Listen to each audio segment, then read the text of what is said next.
Shalom, hari ini juga kita akan menemukan kisah Yesus. Dan teksnya Matius pasal 19 ayat 16 sampai 30. Sudah dibagikan dua paragraf. Paragraf yang pertama, ayat 16 sampai ayat 22.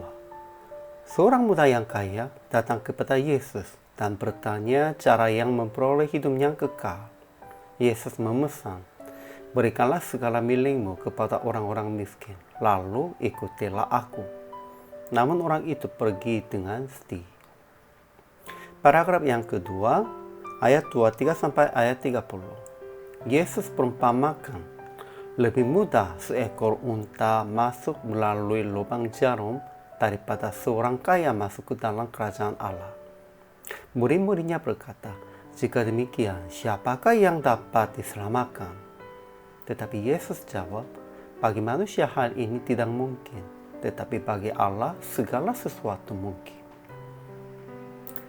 Kalau membuat kesimpulan, orang-orang berusaha berbuat baik dan menuruti perintah Allah supaya memperoleh hidup yang kekal.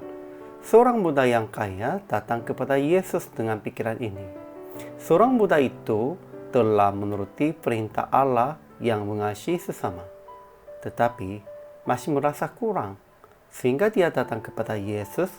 Namun pandangan Yesus berbeda. Jadi ia berkata, "Jikalau engkau hendak sempurna, berikanlah segala milikmu kepada orang-orang miskin, lalu ikutilah aku." Namun dia pergi dengan sedih. Yesus menjelaskan dengan perumpamaan seekor unta masuk melalui lubang jarum. Manusia tak bisa mendapat hidup yang kekal dengan perbuatan apapun. Keselamatan kita hanya melalui anugerah Bapa. Ajaran tentang Allah. Pertama, hanya satu yang baik, ialah Allah. Manusia, siapapun, dengan cara apapun, dengan perbuatan apapun, tidak bisa menjadi yang baik. Kedua, Tuhan menyiapkan harta di surga bagi orang-orang yang memberi segala miliknya kepada orang-orang miskin. Sehingga kalau mau dapat harta di surga, kita harus memberi segalanya kepada orang-orang miskin.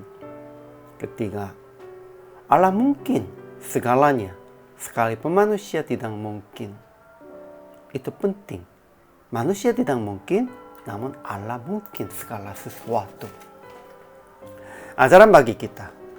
Pertama, banyak orang-orang berpikir bahwa memperoleh hidup yang kekal dengan berbuat baik dan menuruti perintah Allah. Namun sebenarnya itu tidak tergantung kepada perbuatan yang baik. Hanya, memang kita harus menurutinya perintah Allah. Namun, kita diselamatkan hanya dalam anugerahnya Tuhan. Kedua, kelihatannya orang-orang usaha turuti segala perintah Allah, tetapi merasa susah sampai sempurna. Seperti memberi segala miliknya kepada orang miskin. Ya, susah. Namun kita harus usahakan. Sehingga kita harus usahakan sehari-hari untuk menyerahkan, meninggalkan segala sesuatu. 3. Manusia lebih khusus orang kaya. Sendirinya tidak mungkin dapat keselamatan, tetapi Allah mungkin menyelamatkan mereka. Aplikasinya. Pertama, kalau mau menjadi muridnya, harus usaha yang meninggalkan segala sesuatu, miliknya, keluarganya juga.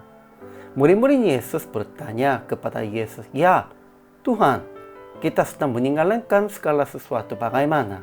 Dan Yesus sudah janjikan semua yang dapat lebih banyak di surga. Kedua, hanya andalkan anugerah Tuhan. Jangan andalkan perbuatan yang baik sendiri atau kemegahan apapun. Ya, keselamatan kita dan berkat apapun hasil, semuanya hanya tergantung kepada Tuhan. Ini dalam anugerahnya Tuhan, bukan melalui perbuatan kita, bukan sebagai upah. PR praktik hari ini. Introspeksi diri. Apakah sungguh meninggalkan segala sesuatu supaya menjadi hamba Tuhan?